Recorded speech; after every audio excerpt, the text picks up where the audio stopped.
There's a moment in every civilization when the tools it builds begin to rebuild it. Sometimes for the better. Sometimes not. Welcome back to FluxFolio Finance, your sanctuary for truth amid economic chaos.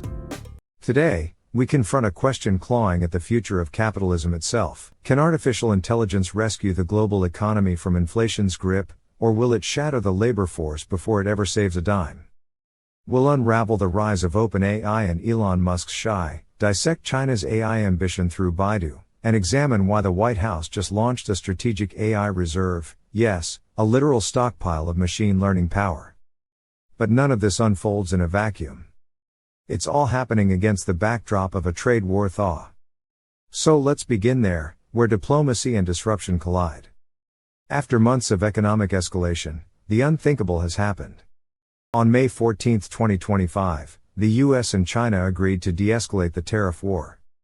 In a rare alignment of interests, the Biden-Trump administration reduced US tariffs on Chinese goods from 145% to 30%, but only for 90 days. That window closes on August 12, 2025. The 10% universal tariff on all imports remains in place, as does the 20% levy on goods linked to fentanyl, keeping effective duties on Chinese goods firmly at 30%. In response, China rolled back its retaliatory tariffs from 125% to just 10%, suspending its steep 34% duty announced on April 4. For now, the guns are holstered. But the factories, lobbyists, and algorithms? They're just getting started. Which brings us to what happens when inflation doesn't yield to diplomacy, but to something colder, faster, and built entirely out of code. When we talk about inflation, we tend to focus on prices, milk, gas, electricity. But what drives those prices is more often productivity, or the lack of it. And in a world where trade costs are rising and labor is strained, productivity becomes the last line of defense. Enter artificial intelligence, the most powerful deflationary force since the invention of the assembly line. Across America, GPT-5 is replacing paralegals. In China, Baidu's Ernie bot is now managing logistics for entire ports. Elon Musk's Shy is powering humanoid robots inside Tesla's Texas Gigafactory, reducing labor headcount by 40% in less than 9 months. AI can read contracts, diagnose illnesses, optimize shipping routes, and predict demand. But the brutal irony is this: as AI becomes better at tasks, humans become more expendable. And that is where the paradox begins. For decades, economists dreamed of technological revolutions solving economic stagnation. But they underestimated the cost of creative destruction when it happens too fast for societies to adapt. Take OpenAI's Whisper. It can transcribe meetings, summarize them, and automatically generate follow-up actions, jobs once done by a $90,000 per year chief of staff. That person? Gone. The AI? Scaled globally in hours.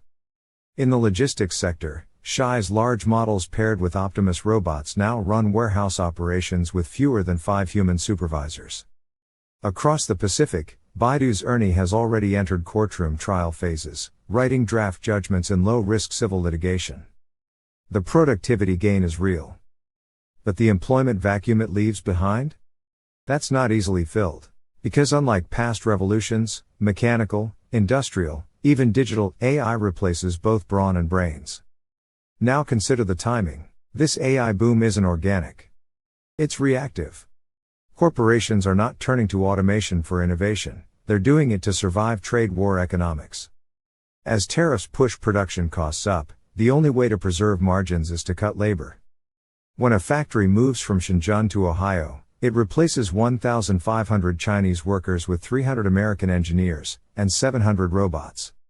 That's the arithmetic of automation in 2025. And it's not just happening in factories. It's happening in banks, in hospitals, in hedge funds. At Citadel, Codex handles 75% of back-end trading compliance. At Humana, AI diagnoses are now reviewed before radiologists even open the file. So while tariffs rage and trade slows, productivity surges, not through human ingenuity, but through machine consolidation. This isn't globalization's next chapter. It's deglobalization's machine uprising. But who's really winning in this AI gold rush? If you're in tech, finance, or infrastructure, congratulations. You're soaring. A senior engineer at OpenAI or NVIDIA now earns more than a managing director at Goldman Sachs. Microsoft's cloud division is printing profits from Azure-based fine-tuning contracts. Meanwhile, white-collar workers, from legal associates to advertising creatives, are seeing their roles absorbed or outsourced to language models. Blue-collar labor? Squeezed by robots on one side and rising goods prices on the other. The result is an invisible fracture, a new class divide where capital owns the models, and labor feeds the training data. And that brings us to the question haunting central banks around the world: if AI boosts GDP but erodes jobs, how do you stimulate an economy with no consumers? This is the dilemma facing Jerome Powell and the Federal Reserve. Rates remain elevated at 4.25%, 4.50% as of May 2025. Inflation is sticky, 2.8% headline, but 4.6% on essentials like food and rent. Normally, the Fed would cut rates to juice demand. But with AI-induced productivity masking underlying job loss, Powell is stuck. The Fed can't lower rates without risking another asset bubble. But keeping them high may stall recovery in sectors not yet automated. Powell's latest speech warned that the AI transition is deflationary in cost, but inflationary in disruption. In plain English, prices might fall. But confidence, and jobs, might fall faster.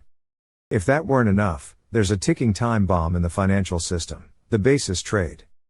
As we explored in a previous video, updated till now, hedge funds have leveraged more than $1 trillion in U.S. Treasury futures arbitrage. They're betting that the AI-optimized models can predict yield convergence. But when volatility spikes, like it did in April 2025, with 10-year Treasury yields surging past 4.59%, those positions unwind rapidly. That's not just a hedge fund problem. That's a systemic one, and AI might accelerate it. Because while models don't panic, they do liquidate. Faster than humans. And en masse. In this world, speed isn't just an advantage. It's a threat. Meanwhile, on the global chessboard, the code war is in full swing. On one side, OpenAI, Shy, Anthropic. Backed by Microsoft, Tesla, and now, the U.S. Strategic AI Reserve, a quietly funded initiative with billions in compute credits and GPU stockpiles reserved for national use. On the other, Baidu, Tencent, Alibaba's Damo Academy. China's state-directed data collection, combined with algorithmic censorship and military applications, makes its AI less ethical, but faster to deploy. It's not just who has the better model. It's who can run theirs longer, cheaper, and with fewer moral guardrails. And in this race, the currency isn't code, it's control. So what now? AI is winning the war on inflation. But it's also waging war on employment. While prices stabilize, the labor market fractures. While the economy grows, consumer spending thins. And while models evolve, our policies stagnate. By 2026, you'll likely hear these terms in mainstream politics: universal basic income, AI citizenship rights, human preference algorithms. These aren't sci-fi fantasies. They're economic survival strategies. Because AI will not slow down. And inflation, ironically, may no longer be our biggest threat. Thanks for tuning in to FluxFolio Finance, where we connect the dots before they explode. Will AI save the economy, or just amputate its workforce? Will this 90-day trade truce last? And what happens when the machines get faster than markets can price? Let us know in the comments. Subscribe for more fire-tested insights. And as always, stay curious, stay critical, stay human. This was a FluxFolio Finance original. Until next time.